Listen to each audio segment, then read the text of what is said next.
Hello friends, स्वागत है आपको का हमारे यूट्यूब चैनल जीएस कैप्सूल में। आई होप आप सभी लोग अच्छे होंगे और आपकी तैयारी अच्छी चल रही होगी। फ्रेंड्स, आप सभी को पता है हम अपने इस चैनल के माध्यम से रेगुलरली वन लाइनर्स की फॉर्म में करंट अफेयर्स आपको प्रोवाइड कराते रहते हैं। तो अगर आप चैनल पर नए हैं तो प्लीज़ चैनल को सब्सक्राइब कर लीजिए। वीकेंड पर पूरे हफ्ते का फ्री पीडीएफ मैं आपको अपने टेलीग्राम ग्रुप में प्रोवाइड कराता हूँ, तो आप हमारा टेलीग्राम ग्रुप भी ज्वाइन कर सकते हैं।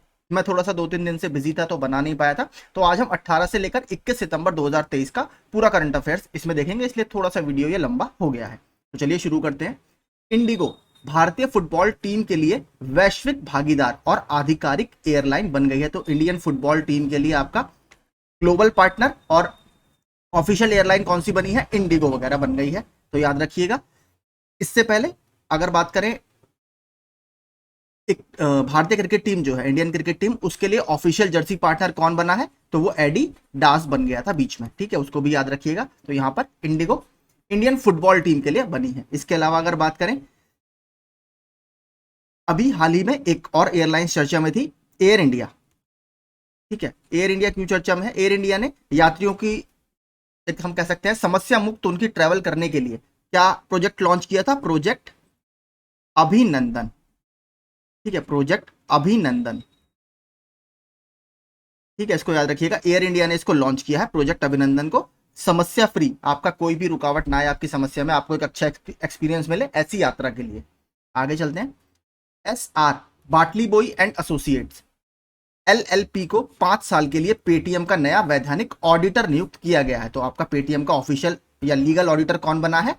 एस आर बाटली बॉय और एसोसिएट्स। विश्व रोगी सुरक्षा दिवस हर साल 17 सितंबर को मनाया जाता है। तो ये डे आपके इंपॉर्टेंट है, हर एग्जाम में पूछता रहता है। तो विश्व रोगी सुरक्षा दिवस 17 सितंबर को, और 16 सितंबर को इससे एक दिन पहले क्या मनाया जाता है? Ozone day. ठीक है, ओजोन डे मनाया जाता है क्योंकि इसी दिन आपका जो मॉन्ट्रियल प्रोटोकॉल था सन 1987 में सिग्नेचर के लिए खोला गया था।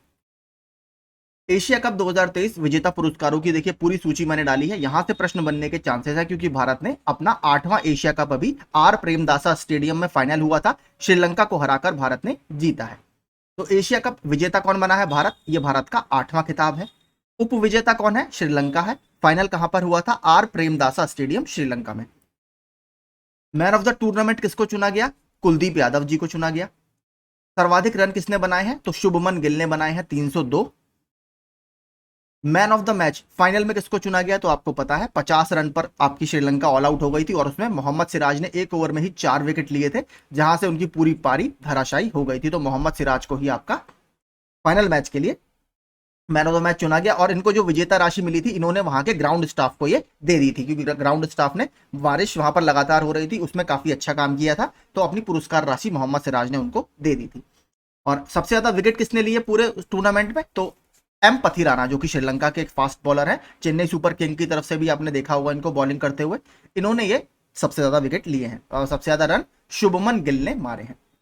अगला, प्रधानमंत्री विश्वकर्मा कौशल सम्मान योजना। देखिए, इसकी बात प्रधानमंत्री नरेंद्र मोदी ने 15 अगस्त को जो लाल किले की प्राचीर से भाषण दिया था उसके दौरान की थी, और 17 सितंबर को, जो कि उनका जन्म दिवस है, उस दिन प्रधानमंत्री विश्वकर्मा कौशल सम्मान योजना शुरू की गई है भारत सरकार के द्वारा। और ये एक नई केंद्रीय क्षेत्र योजना है, यानी सेंट्रल सेक्टर स्कीम है ये, इसको याद रखिएगा। ठीक है, सेंट्रल सेक्टर स्कीम है। इसके अलावा बात करें तो सरकार ने, देखिए एक प्रश्न यहां से और बहुत चर्चा में बन रहा है, अलग अलग प्लेटफॉर्म्स पर आपको मिलेगा कि सरकार ने ऋण में कितने % सब्सिडी देने की घोषणा की है? तो 8% सब्सिडी सरकार इसमें देगी कामगारों को। ये देखिए बहुत इंपॉर्टेंट है, ये मैंने कम्युनिटी में क्विज भी डाला था। तेलंगाना के मुख्यमंत्री के चंद्रशेखर राव, जिनको केसीआर के नाम से जाना जाता है, इन्होंने शनिवार को, मतलब पिछले वीक में, पलामुरु रंगारेड्डी लिफ्ट सिंचाई परियोजना का उद्घाटन किया। पानी की भारी कमी वाले इस क्षेत्र के लोगों को लंबे समय से अधूरे सपने को पूरा करते हुए उन्होंने उच्च शक्ति वाली 145 मेगावाट पंपिंग प्रणालियों में से अभी एक को चालू किया है। और ये देखिए इंपॉर्टेंट क्यों है, ये दुनिया में इस्तेमाल होने वाली अपनी तरह की इतनी बड़ी पहली प्रणाली है। तो देखिए, आपका लिफ्ट इरिगेशन प्रोजेक्ट है जो आपकी पानी की समस्या को दूर करेगा, सूखे की समस्या को दूर करेगा। वहां पर अगर देखिए सिंचाई परियोजना पहुंचती है तो आपका जो खेती वगैरह है वो भी बहुत ज्यादा प्रमोट होती है और किसानों की आय वहां पर बढ़ती है। तो इसलिए देखिए बहुत इंपॉर्टेंट है, नाम जरूर याद रखिएगा, पलामुरु रंगारेड्डी लिफ्ट सिंचाई परियोजना कहां पर है? तेलंगाना में है। आगे चलते हैं। ये भी देखिए बहुत इंपॉर्टेंट है, अभी आप पढ़ेंगे पूरा। भारत की प्रख्यात चित्रकार अमृता शेरगिल की 1937 की कृति। तो देखिए क्या है, सबसे पहले अमृता शेरगिल कौन है? चित्रकार है, एक पेंटर है। इनकी देखिए एक पेंटिंग है, उसका नाम है द स्टोरी टेलर। और देखिए ये दुनिया की सबसे महंगी भारतीय कलाकृति बन गई है। भारत में बहुत अच्छे अच्छे देखिए पेंटर हुए हैं, राजा रवि वर्मा हुए हैं, एम.एफ. हुसैन सर हुए हैं। उनकी भी देखिए इतनी कोई पेंटिंग महंगी नहीं बिकी जितनी अमृता शेरगिल की ये वाली पेंटिंग महंगी बिकी है। तो द स्टोरी टेलर आपसे सीधे पूछ सकता है किसकी पेंटिंग है? अमृता शेरगिल की पेंटिंग है। द स्टोरी टेलर 16 सितंबर को 61.8 करोड़ रुपए में बिकी है। देखिए बहुत बड़ी नंबर है। यह किसी भारतीय कलाकार द्वारा किसी कलाकृति के लिए हासिल की गई सबसे अधिक कीमत का विश्व रिकॉर्ड है। तो इंडिया की अभी कोई भी पेंटिंग इतनी महंगी नहीं बिकी थी। तो याद रखिएगा, नाम भी याद रखिएगा, द स्टोरी टेलर किसकी है? अमृता शेरगिल की है। बंगाल के शांति निकेतन को यूनेस्को की विश्व धरोहर सूची में शामिल किया गया है। शांति निकेतन में ही कवि रविंद्रनाथ टैगोर ने एक सदी पहले विश्व भारती विश्वविद्यालय जो वहां पर है उसकी स्थापना की है। तो इसी शांति निकेतन में स्थित है। यह भारत की 41वीं साइट है। इसके बाद इससे एक दो दिन बाद माफ कीजिए 42वीं साइट भी घोषित कर दी गई है। उसका नाम क्या है? Hoysala group of temples. Group of temples यानी होयसाला के जो मंदिर समूह या होयसाल के मंदिर समूह जो कि किस राज्य में है? ये आपके कर्नाटका में स्थित है। ठीक है, कर्नाटका में स्थित है, इसको याद रखिएगा। ये बेलूर, हेलबिडू, ये जो एरिया है कर्नाटक का वहां पर पड़ते हैं। तो इस समय वर्तमान में अगर आपसे पूछे यूनेस्को के कितने वर्ल्ड हेरिटेज साइट या विश्व धरोहर स्थल भारत में है, तो 42 है। इनको याद रखिएगा। 41वां शांति निकेतन बना है, 42वां होयसाल के मंदिर समूह बने हैं जो कि कर्नाटक में स्थित है। ये कहां पर हुई थी? देखिए जिस मीटिंग में निर्णय लिया गया, इसका ये 45वां सेशन था। ठीक है, 45th सेशन था इसका यूनेस्को का। और ये सऊदी अरेबिया की जो राजधानी है रियाद, ठीक है, वहां पर यह निर्णय लिया गया। वहीं पर इसका 45वां सेशन चल रहा है। बात करें यूनेस्को की, तो यूएन की सबको पता है, संयुक्त राष्ट्र की एक स्पेशलाइज्ड एजेंसी है। 1946 में इसकी स्थापना की गई थी। हेडक्वार्टर कहां पर है? पेरिस में। ठीक है, पेरिस में इसका हेडक्वार्टर है। आगे चलते हैं। भारत रक्षा मंत्रालय ने सेना की मारक क्षमता को और बढ़ाने के लिए प्रलय बैलिस्टिक मिसाइलों की एक रेजिमेंट खरीद को मंजूरी दे दी है। तो आप देखिए, सबसे पहले पूछ सकता है प्रलय क्या है? तो प्रलय आपकी एक बैलिस्टिक मिसाइल है। इसे चीन से लगी वास्तविक नियंत्रण रेखा यानी लाइन ऑफ एक्चुअल कंट्रोल और पाकिस्तान से लगी नियंत्रण रेखा जिसे LOC बोला जाता है, इस पर तैनात किया जाएगा। तो कहीं ना कहीं हमारी सामरिक क्षमता को मजबूत करेगा। राष्ट्रपति द्रौपदी मुर्मू ने नई दिल्ली में एशिया प्रशांत क्षेत्र के राष्ट्रीय मानवाधिकार संगठन, जैसे हमारा क्या है नेशनल ह्यूमन राइट्स कमीशन है, ऐसे ही जो एशिया पैसिफिक क्षेत्र की ह्यूमन राइट्स से संबंधित या मानव अधिकारों से संबंधित बॉडीज हैं, उसका एक सम्मेलन है। और किसने किया इसका उद्घाटन? राष्ट्रपति द्रौपदी मुर्मू जी ने। कहां पर होगा? नई दिल्ली में ये होगा। 2 दिन का यह सम्मेलन मानवाधिकारों की सार्वभौम घोषणा की 75वीं वर्षगांठ और राष्ट्रीय मानवाधिकार संस्थानों तथा पेरिस नियमों के 30 साल पूरा होने के सिलसिले में आयोजित किया जा रहा है। तो नई दिल्ली याद रखिएगा। केंद्रीय कौशल विकास और उद्यमिता मंत्री धर्मेंद्र प्रधान और लोकसभा अध्यक्ष ओम बिरला ने दिल्ली में स्किल्स ऑन व्हील्स पहल शुरू की है। तो स्किल्स ऑन व्हील्स मतलब देखिए एक ट्रक है, एक हम कह सकते हैं ट्रैवल व्हीकल है, पैसेंजर व्हीकल है जो आपका टायरों के ऊपर एक तरह से बनाया गया है, जिसमें स्किल इंडिया वगैरह इसकी बातें बताई जाएंगी। तो देखेंगे पूरा नीचे लिखा है skill on wheels truck chassis पर बनी एक मोबाइल वोकेशनल लैब है जो वाईफाई, ऑडियो विजुअल सुविधाओं और एक जनरेटर से सुसज्जित है। तो स्किल ऑन व्हील्स किसने लॉन्च किया है? याद रखिएगा, ministry of skill development and entrepreneurship, जो कौशल विकास और उद्यमिता मंत्रालय है, उसकी एक पहल है। कहां से? नई दिल्ली याद रखिएगा, नई दिल्ली से शुरू किया गया। ये भी इंपॉर्टेंट है। दिल्ली मेट्रो रेल कॉरपोरेशन और भारत इलेक्ट्रॉनिक्स लिमिटेड ने स्वदेशी संचार आधारित ट्रेन नियंत्रण प्रणाली विकसित करने के लिए एक समझौता ज्ञापन पर हस्ताक्षर किए हैं। तो DMRC और BEL ने एक मेमोरेंडम ऑफ अंडरस्टैंडिंग पर साइन किए हैं। आपसे सीधे पूछेगा, देखिए हाल ही में स्वदेशी संचार आधारित ट्रेन नियंत्रण प्रणाली के लिए भारत इलेक्ट्रॉनिक्स लिमिटेड ने किस मेट्रो कॉर्पोरेशन के साथ समझौता किया है? तो DMRC। आपको नागपुर मेट्रो दे देगा, कोलकाता मेट्रो दे देगा, तो हमें DMRC लगाना है। DMRC नहीं, अभी आपको पता होगा जो G20 की बैठक हुई थी उसके दौरान टूरिस्ट कार्ड की सुविधा भी G20 के मेंबर्स के जो ट्रैवलर्स हैं उनके लिए शुरू की थी, ताकि वो भारत के अलग अलग या दिल्ली के स्पेशली अलग अलग चीजों को देख सके। इसके अलावा हालिया कुछ MOU जो चर्चा में रहे, Amazon वेब सर्विसेज ने अपनी AI क्षमताओं को आगे बढ़ाने के लिए, सॉरी AI होगा ये, माफ कीजिए, एआई होगा। एआई क्षमताओं को आगे बढ़ाने के लिए इसरो के साथ समझौता किया है, एक ये इंपॉर्टेंट है। टीसीएस ने लिविंग हार्ट प्रोजेक्ट में डसॉल्ट सिस्टम के साथ सहयोग किया है। हरित हाइड्रोजन उत्पादन के लिए NGEL national green energy limited ने नायरा एनर्जी के साथ साझेदारी की है, ये इंपॉर्टेंट है थोड़ा सा। गूगल क्लाउड ने सरकारी अधिकारियों को प्रशिक्षित करने के लिए या ट्रेन करने के लिए ministry of electronics and information technology, जो हमारा सूचना प्रौद्योगिकी मंत्रालय है, उसके साथ गूगल क्लाउड ने साझेदारी की है ट्रेनिंग के लिए। ई कॉमर्स निर्यात को मजबूत करने के लिए इंडिया पोस्ट और शिप रॉकेट ने आपस में साझेदारी की है। ये देखिए इंपॉर्टेंट है उत्तर प्रदेश के लिए।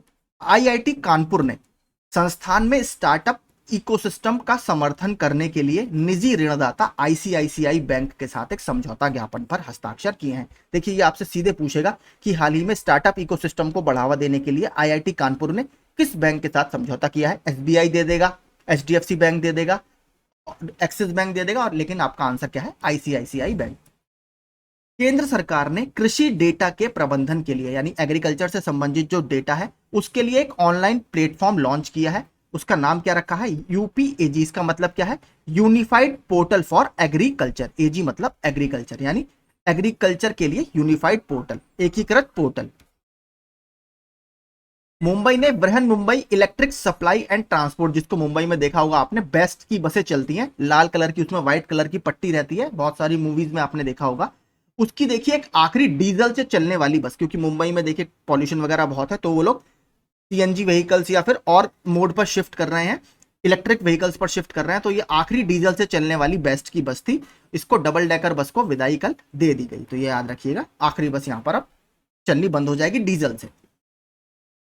चौथी और अंतिम G20 फ्रेमवर्क वर्किंग ग्रुप की बैठक रायपुर छत्तीसगढ़ में आयोजित की गई, तो सीधा फैक्ट है। भारत से G20 की अध्यक्षता किसको दी गई है, हमने बात कर ली थी इसकी, ब्राजील के पास अब ये गई है। मध्य प्रदेश के मुख्यमंत्री शिवराज सिंह चौहान ने भोपाल में मुख्यमंत्री लाडली बहना आवास योजना का उद्घाटन किया है। देखिए इसके अलावा मध्य प्रदेश में एक बहुत इंपॉर्टेंट मूर्ति का अनावरण होने जा रहा है जो 108 फीट ऊंची है, और जो आदिगुरु शंकराचार्य हैं उनके 12 साल की अवस्था की वो एक मूर्ति है, यानी 12 साल का स्वरूप, उसमें उनका बाल स्वरूप दिखाया गया है। तो मध्य प्रदेश में वो अनावरण होने वाला है, 108 फीट ऊंची है। इसके अलावा मध्य प्रदेश सरकार द्वारा हालिया योजनाएं कुछ शुरू की गई थी, वो सब मैंने डाल दी है। लाडली बहना योजना, मुख्यमंत्री सीखो और कमाओ योजना, मुख्यमंत्री आवासीय भूमि अधिकार योजना, लाडली लक्ष्मी 2.0, लॉन्च पैड योजना, पंख अभियान, ये इंपॉर्टेंट है, ये काफी चर्चा में था मध्य प्रदेश में। इसके अलावा sickle cell mission Madhya Pradesh के शहडोल डिस्ट्रिक्ट से, आपको याद होगा शहडोल डिस्ट्रिक्ट का एक लालपुर गांव है, वहां से ये शुरू की थी नरेंद्र मोदी जी ने। मुख्यमंत्री आवासीय भू अधिकार योजना, ये भी मध्य प्रदेश में शुरू की गई है। इसी तरीके की एक योजना देखिए हरियाणा सरकार ने भी शुरू की है, उसको भी आप अपने आप पढ़ सकते हैं। हरियाणा सरकार ने भू अधिकार से संबंधित एक योजना अभी हाल ही में शुरू की है। केंद्रीय मंत्री जितेंद्र सिंह की घोषणा के कुछ दिनों बाद उधमपुर रेलवे स्टेशन को औपचारिक रूप से शहीद कैप्टन तुषार महाजन रेलवे स्टेशन का नाम दे दिया गया है। तो ये मैंने कम्युनिटी में पोस्ट डाला था कि उधमपुर रेलवे स्टेशन का नाम बदलकर अब क्या कर दिया गया है, शहीद कैप्टन तुषार महाजन रेलवे स्टेशन। जम्मू कश्मीर में स्थित है, इसको याद रखिएगा उधमपुर। सार्वजनिक क्षेत्र के इंडियन बैंक ने आईबी साथी पहल शुरू की है, तो आईबी साथी मतलब इंडियन बैंक साथी। आगे देखते हैं। आर के स्वामी हंसा समूह के कार्यकारी अध्यक्ष श्रीनिवासन के स्वामी को 2023-24 के लिए ऑडिट ब्यूरो ऑफ सर्कुलेशन, जिसको एबीसी बोला जाता है, के अध्यक्ष के रूप में चुना गया है। तो एबीसी के नए अध्यक्ष कौन बने हैं, श्रीनिवासन के स्वामी जी। इसके अलावा कुछ हालिया नियुक्ति और देख लेते हैं। प्रवर्तन निदेशालय यानी एनफोर्समेंट डायरेक्टरेट ईडी के अंतरिम निदेशक कौन बने हैं, राहुल नवीन जी। किसकी जगह ली है, संजय कुमार मिश्रा जी की।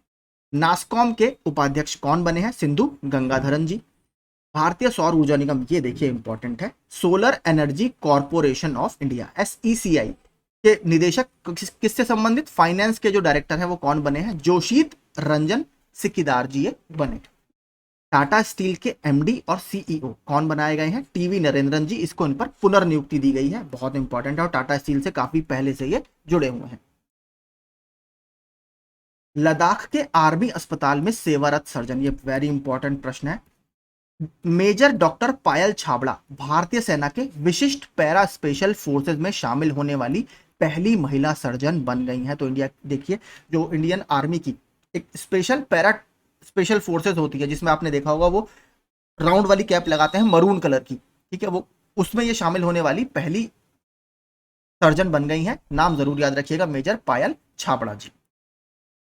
निजी जीवन बीमा कंपनी मैक्स लाइफ इंश्योरेंस ने एक नई योजना सेवा के लॉन्च के साथ स्वास्थ्य और कल्याण क्षेत्र में कदम रखा है। तो आपसे सीधे पूछेगा, स्वास्थ्य और कल्याण क्षेत्र की सेवा पहल कौन से बीमा कंपनी ने शुरू की है? मैक्स लाइफ इंश्योरेंस ने, और इन्होंने इसके साथ ही जो हेल्थ और वेलफेयर सेक्टर है उसमें कदम रखा है। उपराष्ट्रपति जगदीप धनखड़ ने नई दिल्ली में 84 प्रदर्शन करने वाले कलाकारों को संगीत नाटक अकादमी अमृत पुरस्कार से सम्मानित किया। तो कितने को? 84 लोगों को। इससे पहले देखिए, जगदीप धनखड़ जी चर्चा में क्यों थे? एक अंतरराष्ट्रीय सम्मेलन हुआ था, किस पर? डैम सेफ्टी पर, यानी बांध सुरक्षा पर। कहां पर? जयपुर में, ठीक है। इसका भी जो एक तरह से उद्घाटन किया था, अनावरण किया था, वो जगदीप धनखड़ जी ने ही किया था। जगदीप धनखड़ की वाइफ भी अभी चर्चा में थी। जो हमारा प्रोजेक्ट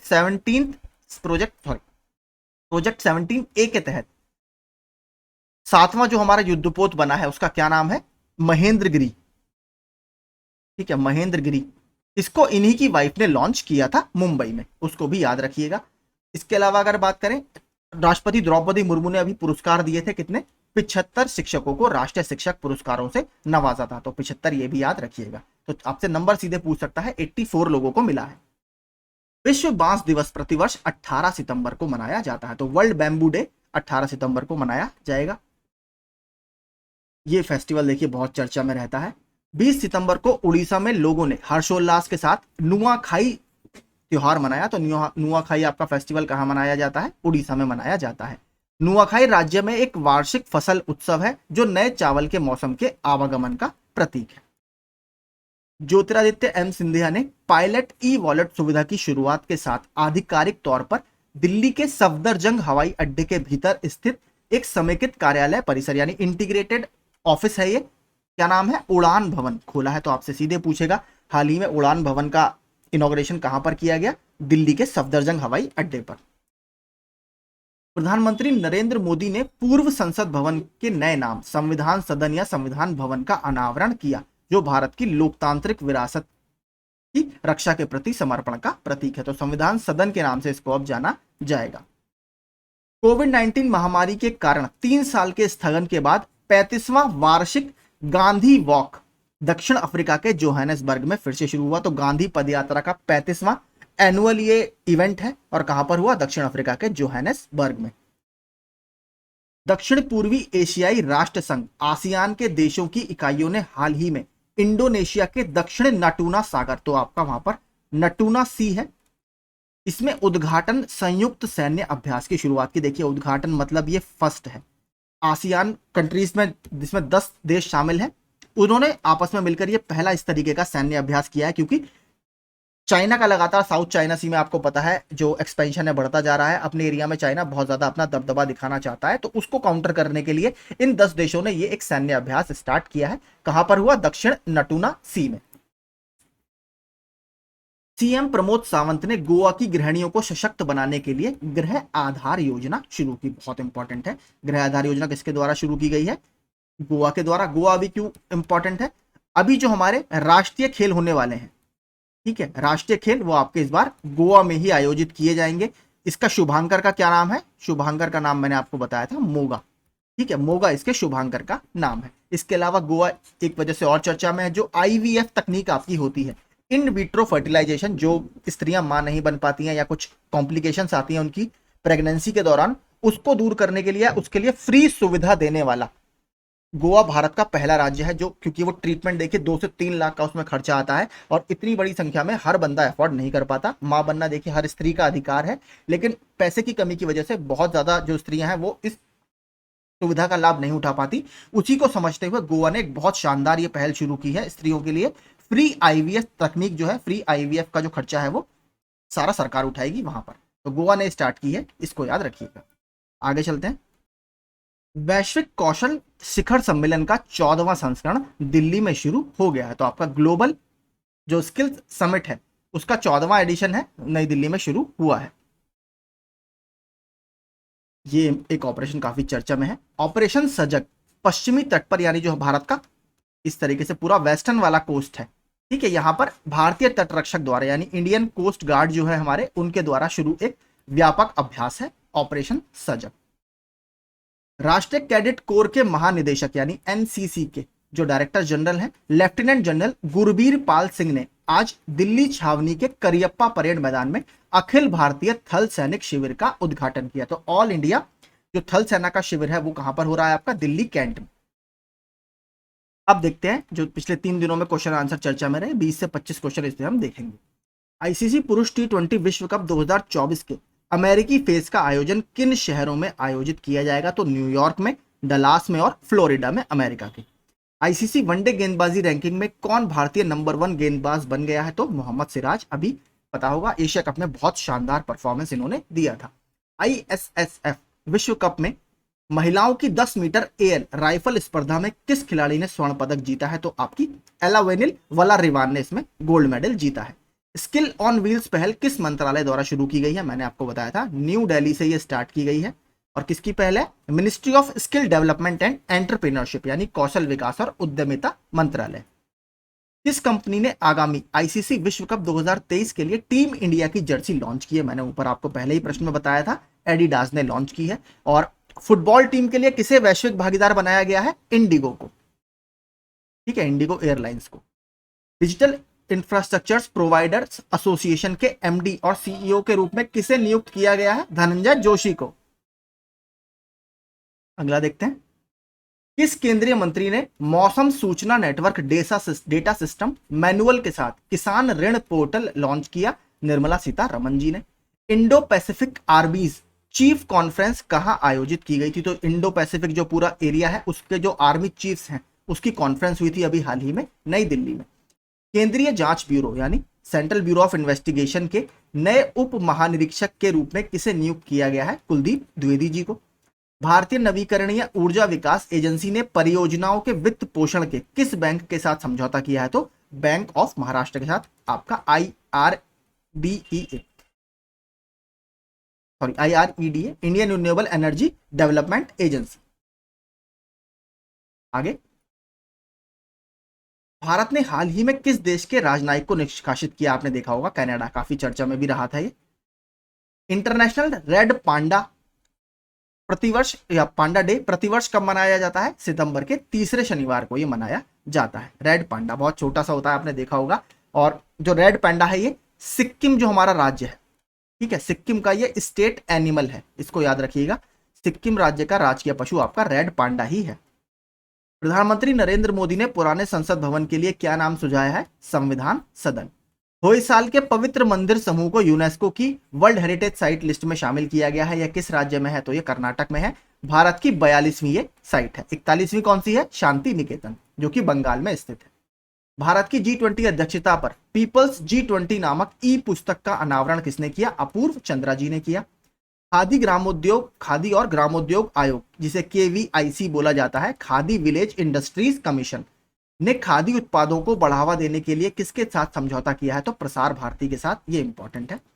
भारतीय नौसेना के नौसेना नवाचार और स्वदेशीकरण संगोष्ठी के दूसरे संस्करण का आयोजन कब किया जाएगा, तो 4 से 5 अक्टूबर को यह आयोजित किया जाएगा। हाल ही में किस भारतीय स्थल को यूनेस्को की वर्ल्ड हेरिटेज साइट लिस्ट में शामिल किया गया है, शांति निकेतन, वेस्ट बंगाल में स्थित है। आपका भारत की 41वीं साइट है। 42वीं होयसाल के मंदिर समूह है। बात करें शांति निकेतन के अंदर ही रविन्द्रनाथ टैगोर जी ने विश्व भारती यूनिवर्सिटी, ठीक है, विश्व भारती विश्वविद्यालय इसी परिसर के अंदर है। मुख्यमंत्री लाडली बहना आवास योजना की शुरुआत किस राज्य में की गई है, तो मध्य प्रदेश में। इसके अलावा एक अभियान और है, पंख अभियान। पंख अभियान भी याद रखिएगा, वो भी मध्य प्रदेश में ही स्टार्ट हुआ है। नमो 11 सूत्रीय कार्यक्रम की शुरुआत किस राज्य में की गई है, तो महाराष्ट्र में की गई है। ऑडिट ब्यूरो ऑफ सर्कुलेशन के नए अध्यक्ष के रूप में किसे चुना गया है, तो श्रीनिवासन के स्वामी जी को। क्रिकेट एशिया कप का 2023 का खिताब किस टीम ने जीता है, इंडिया ने जीता है। इंडिया का ये 8वां टाइटल है। फाइनल हुआ था आर प्रेमदासा स्टेडियम में, वहां पर भारत ने श्रीलंका को हराया। टूर्नामेंट में सबसे ज्यादा रन किसने बनाए, शुभमन गिल ने। सबसे ज्यादा विकेट किसने लिए, पथिराना ने, जो कि श्रीलंका के एक बॉलर है। पीएम विश्वकर्मा योजना के आवेदन के लिए निर्धारित न्यूनतम आयु कितनी है, तो 18 वर्ष की न्यूनतम आयु है। Yashobhoomi India international convention and expo centre का उद्घाटन किस राज्य या यूनियन टेरिटरी में किया गया है? दिल्ली में। तो ये बहुत इंपॉर्टेंट है, नाम याद रखिएगा, यशोभूमि। भारत में यूनेस्को वर्ल्ड हेरिटेज स्थलों की संख्या बढ़कर कितनी हो गई है? तो 42 इस समय हमारे यहाँ टोटल यूनेस्को के वर्ल्ड हेरिटेज साइट है। भारत ने रिकॉर्ड कितनी बार क्रिकेट एशिया कप का खिताब जीता है? तो 8 बार हमने टोटल खिताब जीता है। इसके अलावा देखिए एक न्यूज में थोड़ी डालनी भूल गया, अभी ट्रांसजेंडर जो हमारे समुदाय होते हैं, ठीक है, ट्रांसजेंडर समुदायों के लिए पहली ओपीडी किस हॉस्पिटल ने शुरू की है? ये पूरी ओपीडी, क्योंकि आपको पता है ट्रांसजेंडर को भारतीय समाज में बहुत अच्छी नजरों से नहीं देखा जाता, तो उनके लिए थोड़ी सी सुविधाओं में कमी रहती है, तो इसको दूर करने के लिए दिल्ली का एक हॉस्पिटल है, डॉक्टर RML हॉस्पिटल, यानी राम मनोहर लोहिया हॉस्पिटल। ठीक है, तो ये आपका 2 से 4 बजे तक स्पेशली ट्रांसजेंडर की दिक्कतें सुनने के लिए या उनकी जो समस्याएं हैं, चाहे स्वास्थ्य से संबंधित हो और भी जो समस्याएं हैं, उसको दूर करने के लिए एक समर्पित ओपीडी इन्होंने शुरू किया और भारत में इस तरह की ये पहली पहल है। ठीक है, मैं कल के वीडियो में डाल दूंगा, आज मैंने आपको बता दिया। ट्रांसजेंडरों के लिए डॉक्टर राम मनोहर लोहिया हॉस्पिटल ने एक स्पेशल ओपीडी शुरू की है 2 से 4 बजे तक। इसको मैंने कम्युनिटी में पोस्ट कर दिया था, वहां पर आप जाकर देख सकते हैं। ठीक है, तो यही सारे हमारे करंट अफेयर्स थे। 3 दिन में मैं नहीं बना पाया था, उसके लिए आपसे माफी चाहूंगा। कल से आपको रेगुलर करंट अफेयर्स मिलेंगे। तो वीडियो अगर पसंद आया हो, एग्जाम पॉइंट ऑफ व्यू से अच्छा लगा हो, तो प्लीज चैनल को सब्सक्राइब जरूर कीजिएगा। Thank you so much.